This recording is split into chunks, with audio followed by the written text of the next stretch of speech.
तो हेलो दोस्तों, नमस्कार। आशा करता हूँ आप लोग बहुत ही अच्छे होंगे। और आज हम शुरू करने वाले हैं HTO का 200 से ऊपर का क्वेश्चन। 200 ऑलरेडी क्वेश्चन हो चुका है और आज ट्राई करेंगे कि 300 इसका ख़त्म हो जाए। 206 नंबर से टारगेट करते हैं अपना शुरू, और है Greaves number. Grashof number into Prandtl number is called Rayleigh number. ठीक है, तो ये याद रखना, ये सभी जो भी आपको नंबर मिलता है ना, ये dimensionless number, Grashof number, Nusselt number, Rayleigh number, Stanton number, ये सब का फार्मूला एक ही जगह लिख लेने का। ठीक है, फिर स्टैंटन नंबर बराबर क्या होता है, ग्रीज नंबर बराबर क्या होता है, वगैरह वगैरह। जैसे यहाँ पे देखो, Nusselt number into Prandtl number का power 2/3 is equal to F/2। ये क्या है, एक कोल बॉन्ड एनालॉजी है। ये क्वेश्चन ऑलरेडी पीछे आ चुका है, जैसे आप लोगों को दिखाऊँ मैं। चलो पीछे, और ये क्वेश्चन इधर रहेगा, इधर रहेगा, इधर रहेगा।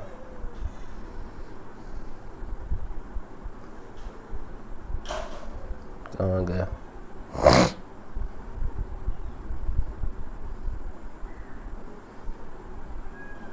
ओह, इसमें इतना ही है। और ये क्वेश्चन है कहीं पे पीछे, मिल नहीं रहा है। देखो, जब ढूंढते हैं अपने लोग तो मिलता नहीं है ना।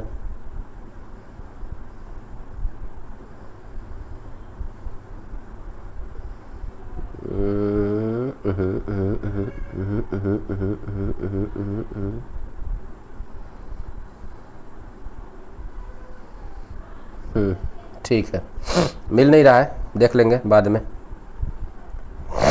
तो ये देखो, ये सारे जो क्वेश्चंस है ना, एक पेज पे लिख लेने का कि ग्रीज नंबर, स्टैंटन नंबर क्या क्या होता है सब। ठीक है, जैसे तुम्हारा रेनॉल्ड एनालॉजी भी F/2 होता है। ठीक है, तो वो लिख लेने का।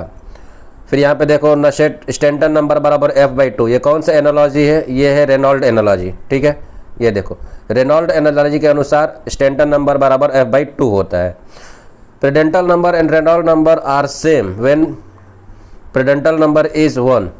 अगर सेम दिया है, देखो कभी भी क्वेश्चन अगर इस टाइप में अगर सेम दे देता है या इक्वल दे देता है, आइडेंटिकल दे देता है, तो उसका वैल्यू अप्रॉक्स 1 होता है। ठीक है,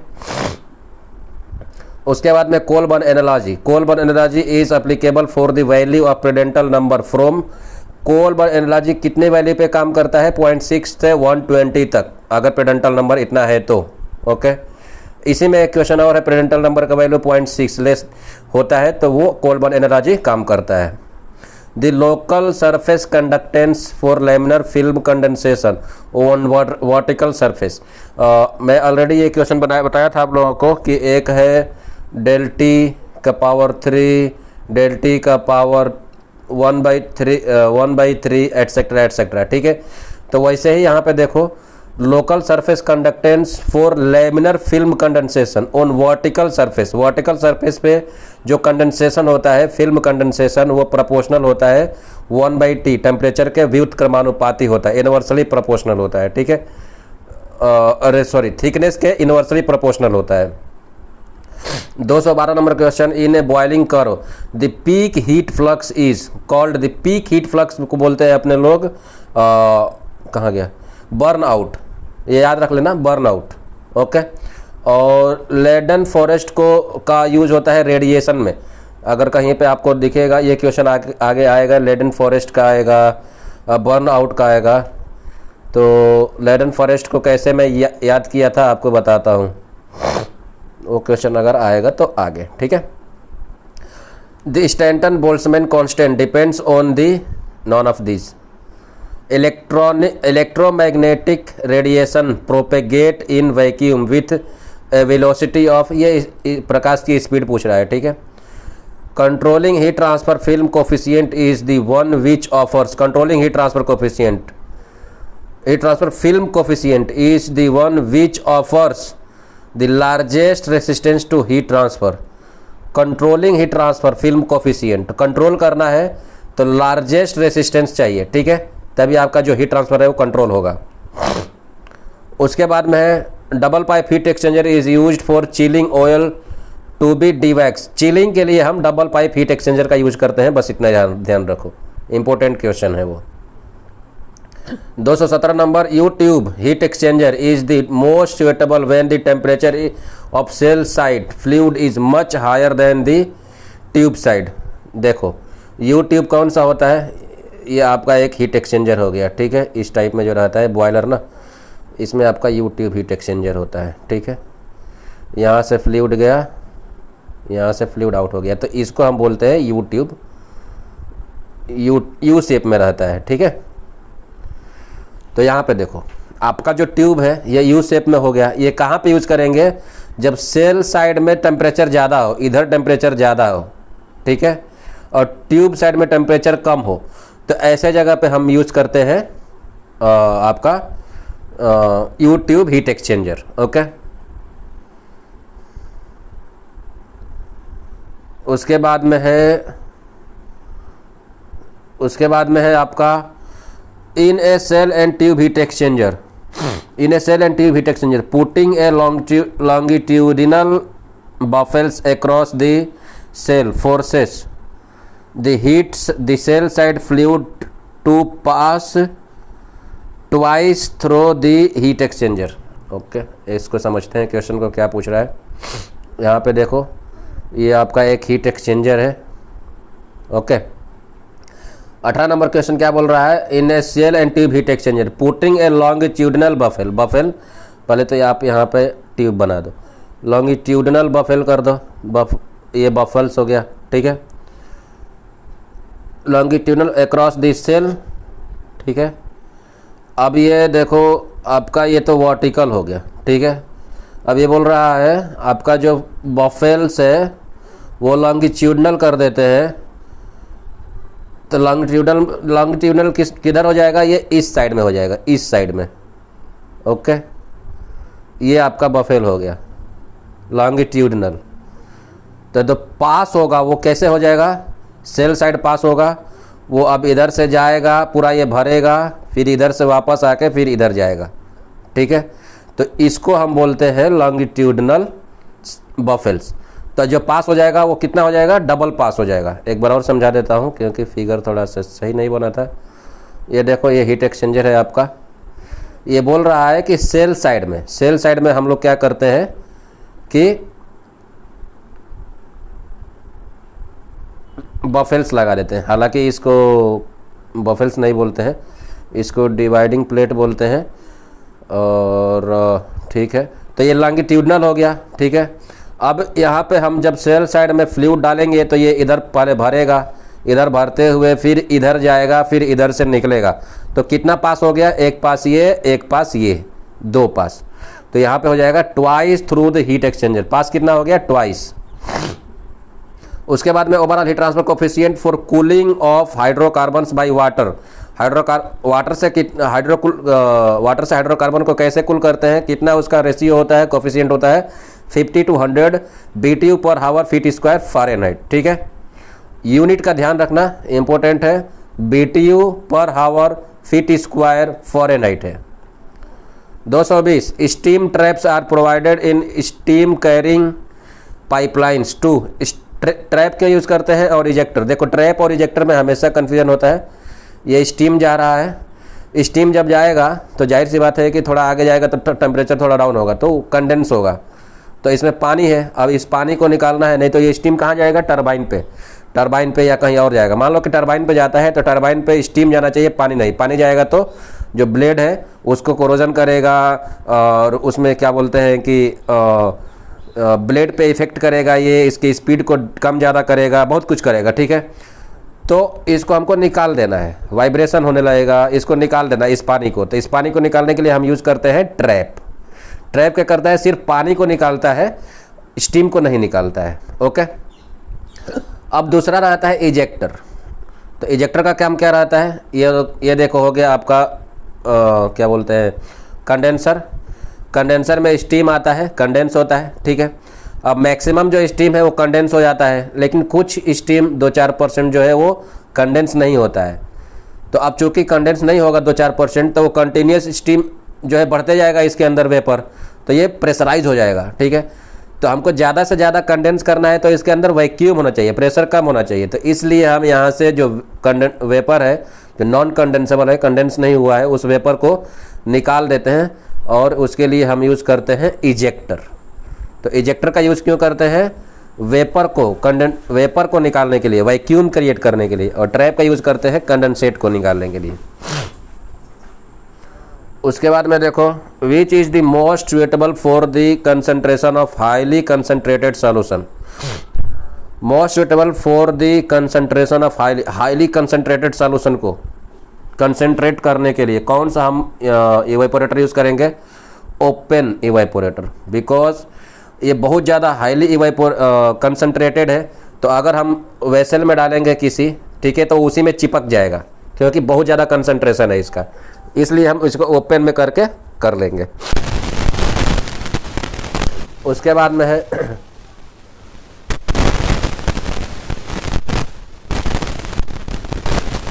question number 222, which of the most suitable for the concentration of foamy and frothy. Foamy and frothy liquid के लिए हम लॉन्ग टाइप वर्टिकल यूज़ करते हैं, ठीक है। Viscous and heat sensitive materials के लिए हम एजिटेटेड यूज़ करते हैं। और देखो ये ड्यूरिंग रूल वाला आया है, पहले भी आ चुका है आपका, तो मैंने आपको बताया था कि इवेपोरेशन में और बॉइलिंग में ड्यूरिंग रूल यूज़ होता है, ठीक है। तो ये दोनों याद रख लेना। 225 number, it is not preferable to use superheated steam in evaporator because of its very low film coefficient. It is not preferable to use superheated steam। हाँ, superheated steam का यूज़ मैं एक क्वेश्चन आया था कि सैचुरेटेड स्टीम वाला, ठीक है।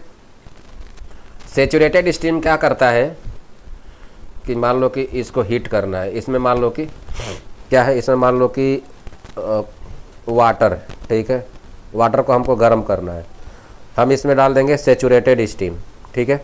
अब ये वाटर को गर्म करेगा और अपने खुद कंडेंस हो जाएगा, तो इसमें से क्या निकलेगा? Latent heat. एक सेंसिबल हीट होता है, एक लेटेंट हीट होता है। लेटेंट हीट में बहुत ज़्यादा एनर्जी होता है, तो जब ये फेज चेंज होता है तो लेटेंट हीट रिमूव होता है, और जब लेटेंट हीट रिमूव होगा तो हीट ज़्यादा होगा, हीट रिमूव ज़्यादा होगा, तो वहाँ पे टेम्परेचर ज़्यादा आपका कूलिंग बढ़ेगा, ठीक है। तो यहाँ पे हमने यूज़ किया है सुपर हीटेड स्टीम, तो यहाँ पे क्या हो जाएगा? क्यों? क्योंकि यहाँ पे लो फिल्म कोफिशिएंट है, इसलिए हम सुपर हीटेड स्टीम का यूज़ नहीं करते हैं, क्योंकि यहाँ पे आपका हीट ट्रांसफ़र कम होता है, ठीक है।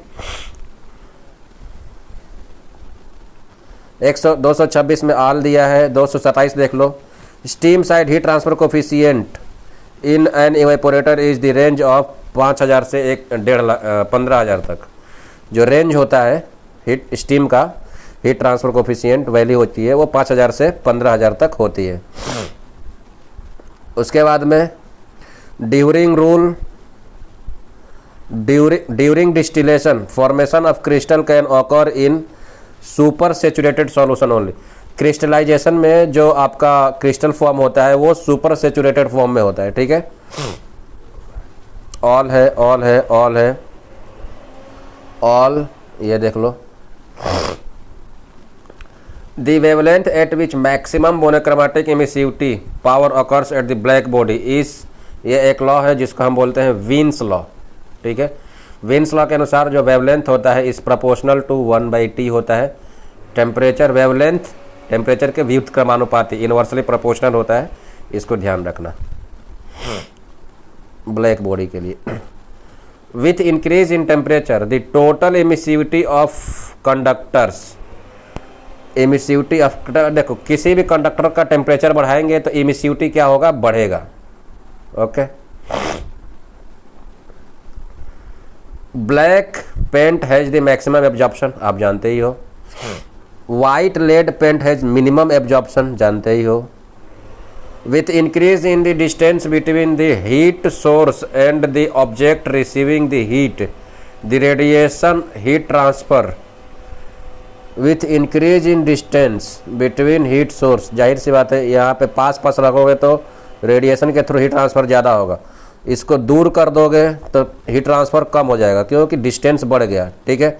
जब डिस्टेंस बढ़ गया तो ये यहाँ पे आपका मान लो ये 100 डिग्री सेंटीग्रेड है, तो ये इसको 50 डिग्री सेंटीग्रेड तक मेंटेन कर दे रहा था, लेकिन इसका 100 डिग्री सेंटीग्रेड दूर हो गया तो ये 10 डिग्री 20 डिग्री इसके रेडिएशन से मैक्सिमम 10-20 डिग्री टेम्परेचर होगा। ओके, तो जाहिर सी बात है कि घटेगा heat transfer. The film thickness for laminar film condensation on vertical surface cumulatively increases from top to bottom। देखो यहाँ से होता है, यहाँ से आपका हो जाएगा film thickness laminar film condensation on vertical. ये आपका एक वेसल हो गया इवेपोरेटर। इवेपोरेटर कैसा होता है ध्यान दो, देखो ये ट्यूब रहता है, ठीक है, ये ट्यूब हो गया, ये ट्यूब हो गया। ओके, तो अभी क्या होता है, the film thickness of laminar film condensation और vertical press surface top to bottom जो है वो इंक्रीज होता है। टॉप टू बॉटम आपका heat condensation vertical surface film thickness. हाँ देखो, तो क्या होगा, यहाँ से जो कंडेंसेशन होगा, सपोज करो कि यहाँ पे हम लोग, ये कंडेंसर है ना, इवेपोरेटर नहीं है, कंडेंसेशन है। तो यहाँ पे क्या होगा कि हम इधर से कूलिंग डालते हैं, इधर ट्यूब में आपने लोग मान लो कि कूलिंग वाटर डाल दिए, ठीक है, कूलिंग वाटर। बाहर जो है आपका जो स्टीम है वो इसके ऊपर एक लेयर बनाएगा, ठीक है, इसके ऊपर एक लेयर बनाएगा।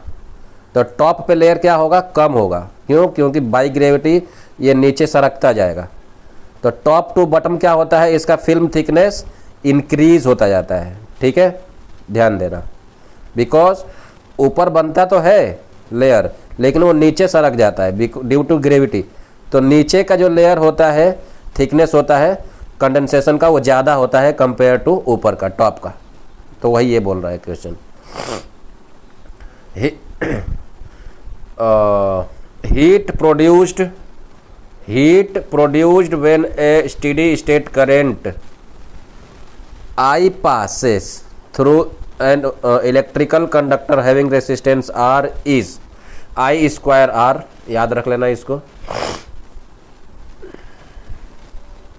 The unit of conductance in SI unit is watt per meter Kelvin, watt per kelvin होता है SI यूनिट कंडक्टेंस का। ओके, कंडक्टेंस का फार्मूला क्या था, KA/X, ठीक है, और रेसिस्टेंस का फार्मूला क्या था, X/KA।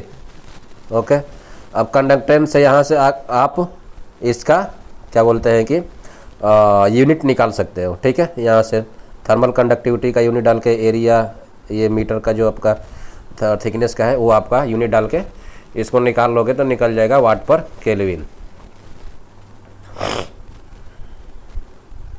241 which of the following has maximum thermal conductivity. किसका थर्मल कंडक्टिविटी सबसे ज़्यादा होता है, वैसे तो सबसे ज़्यादा सिल्वर का होता है, लेकिन यहाँ पे सिल्वर ऑप्शन नहीं है, तो आयरन है, कोल है, तार है, नाइट्रोजन है। तो सबसे ज़्यादा सॉलिड में होता है, ठीक है, जो सबसे ज़्यादा सॉलिड होता है। तो सबसे ज़्यादा सॉलिड कौन सा है, आयरन है। कोल भी है, लेकिन कोल में जो सॉलिड जो पार्टिकल्स है वो दूर दूर थोड़ा है कंपेयर टू आयरन के, लोहे के, ठीक है। और गैस में सबसे कम होगा। Crystallization of solids from an homogeneous solution is exothermic process. Crystallization जो होता है वो एक्सोथर्मिक प्रोसेस होता है, हीट जो है वो रिमूव होता है क्रिस्टलाइजेशन में। For a multi pass shell and tube heat exchanger the LMTD correction factor is always less than 1। Multi pass के लिए आपका जो LMTD करेक्शन फैक्टर, LMTD ज़्यादा होगा लेकिन करेक्शन फैक्टर लेस देन 1 होगा, 0.8 के पास में होता है। 0.8 इसका एक वैल्यू कहीं पे दिया भी रहेगा, क्वेश्चन पूछा रहेगा। The Fourier's number defined as A/T/L² is used in the analysis of problem involving heat transfer by conduction। Conduction में होता है, वो भी ट्रांजिएंट में, ठीक है। और ट्रांजिएंट कंडक्शन किस में होता है, बायोट नंबर में, ठीक है। तो ध्यान रखना, आपका जो फोरियर्स नंबर होता है वो एक तो कंडक्शन में यूज होता है, एक क्वेश्चन ये है। दूसरा सॉलिड कंडक्शन में, सॉलिड में यूज होता है। तीसरा ट्रांजिएंट में होता है, ठीक है। और बायोट नंबर का पूछता है तो वो होता है ट्रांजिशन कंडक्शन में, ठीक है। Biot number transition conduction, Fourier's number transient conduction, ठीक है। उसके बाद में है आपका 45, in the free convection regime of pool boiling the heat flux is proportional to, ये क्वेश्चन आ गया था ऑलरेडी। हीट फ्लक्स पूछ रहा है फ्री कन्वेक्शन रेजिम में, तो फ्री कन्वेक्शन रेजिम में हीट फ्लक्स आपका डेल टी का पावर 5/4 होता है। स्टीफन बोल्ट्जमैन लॉ के अनुसार जो एमिसिविटी होता है वो टी के पावर के 4 प्रोपोर्शनल होता है। ओके, उसके बाद में है what is the steam economy in case of single effective evaporator. Single है तो लेस देन 1 होगा, और डबल है या मल्टीपल है तो मोर देन 1 होगा, ठीक है, ध्यान रखना। सिंगल इफेक्टिव एपोरेटर का स्टीम इकोनॉमी लेस देन 1 होता है। ऑल है, ये देखो, for small temperature difference the heat transfer rate as per Newton's law of cooling is proportional to. Newton's law of cooling में जो हीट ट्रांसफर डिफरेंस होता है, temperature difference, heat transfer rate जो होता है वो डेल टी के proportional होता है न्यूटन्स लॉ ऑफ कूलिंग में। सी पी म्यू बाई के किसका फार्मूला है? Prandtl number. Pick out the wrong statement, film wise condensation takes place on non wettable surface. Film wise condensation जो है वो नॉन वेटेबल में नहीं, वेटेबल सरफेस पे होता है। यहाँ पे मैंने लिखा है, देख लो, फिल्म कंडेंसेशन क्लीन और डॉट फ्री वाले में होता है, और ड्रॉप वाइज कंडेंसेशन ऑयली और कंटामिनेटेड सरफेस पे होता है, ठीक है।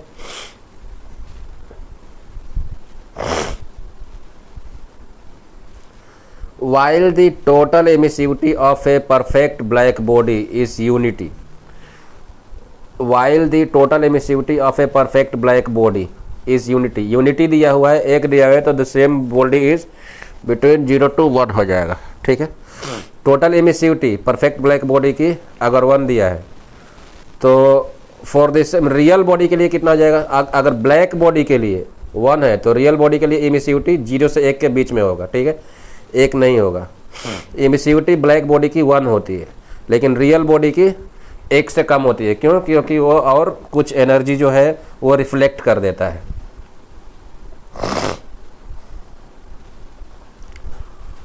Absorptivity of A black body is unity, which of the following has maximum absorptivity. ये इंपॉर्टेंट है, देख लो, कोक ब्रिज का जो एमिसिविटी होता है वो मैक्सिमम होता है, ठीक है,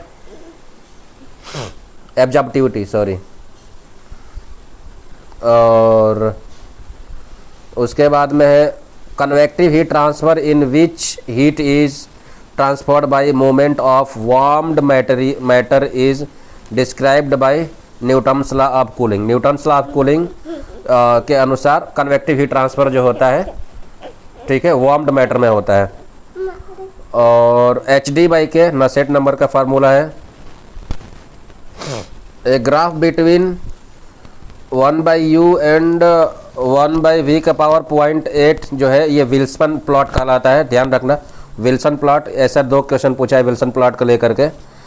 और 57 नंबर क्वेश्चन है Reynold number Prandtl number into D/L is called, क्या कहलाता है? Greaves number. In a single effective evaporator system the steam economy by creating vacuum in the evaporator, क्या बोल रहा है? आंसर क्या है इसका? इंक्रीजेस, देख लो। In single effective evaporator the steam economy increases by creating, जाहिर सी बात है, अगर एक इवेपोरेटर है तो उसमें वैक्यूम क्रिएट कर देंगे इवेपोरेटर में, तो जो स्टीम का कंजम्पशन है, हम स्टीम पहले ज़्यादा दे रहे थे लेकिन अब कम देंगे। क्यों? क्योंकि वैक्यूम करने से इवेपोरेशन बढ़ जाएगा, कम टेम्परेचर पे इवेपोरेशन हो जाएगा, तो स्टीम इकोनॉमी बढ़ जाएगी। तो ये हो गया 258 नंबर क्वेश्चन तक। आगे अपने लोग देखेंगे, 300 क्वेश्चन खत्म करना है फटाफट, उसके बाद दूसरा चैप्टर देखना है। मिलते हैं अगले वीडियो में, till then God bless you all.